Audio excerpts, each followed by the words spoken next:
നിങ്ങൾ ഈ ചാനൽ ഇതുവരെ സബ്സ്ക്രൈബ് ചെയ്തില്ല, സബ്സ്ക്രൈബ് ചെയ്താലും ഒപ്പം പുതുപുത്തൻ വാർത്തകൾ ആദ്യമേ അറിയാൻ ബെല്ലൈക്കണും അമർത്തൂ.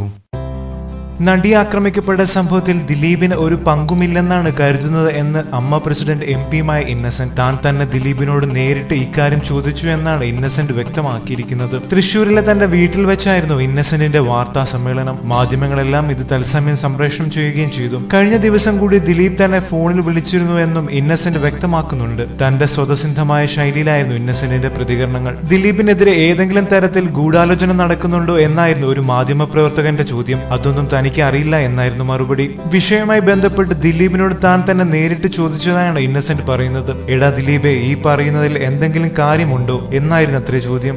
വേറെ ഒന്നും കൊണ്ടല്ല ഇന്നസെന്റ് അങ്ങനെ ചോദിച്ചത്. നാളെ കാര്യങ്ങൾ മാറി മറിഞ്ഞു വന്നാൽ ഉത്തരം പറയണമല്ലോ എന്നതുകൊണ്ടാണ്. എല്ലാം തമാശ കലർത്തിയായിരുന്നു ഇന്നസെന്റിന്റെ പ്രതികരണങ്ങൾ. താൻ തെറ്റൊന്നും ചെയ്തിട്ടില്ല ചേട്ടാ എന്നാണ് ദിലീപ് തനിക്ക് മറുപടി നൽകിയത് എന്നും ഇന്നസെന്റ് പറയുന്നുണ്ട്. ദിലീപിന്റെ മറുപടി ഇന്നസെന്റ് മുഖവിലയ്ക്ക് എടുക്കുന്നുമുണ്ട്. തന്നോട് മാത്രമല്ല മറ്റു സുഹൃത്തുക്കളോടും ദിലീപ് പറഞ്ഞത് ഇങ്ങനെയൊക്കെ തന്നെയാണ്. കുറ്റം ചെയ്തവർ ആരായാലും അവർ ശിക്ഷിക്കപ്പെടണം എന്ന് തന്നെയാണ് ഇന്നസെന്റിന്റെ പക്ഷം. കൂടുതൽ സിനിമാ ലോകത്തെ വാർത്തകളും വിശേഷങ്ങളും അറിയാൻ സബ്സ്ക്രൈബ് ചെയ്യുക. നന്ദി.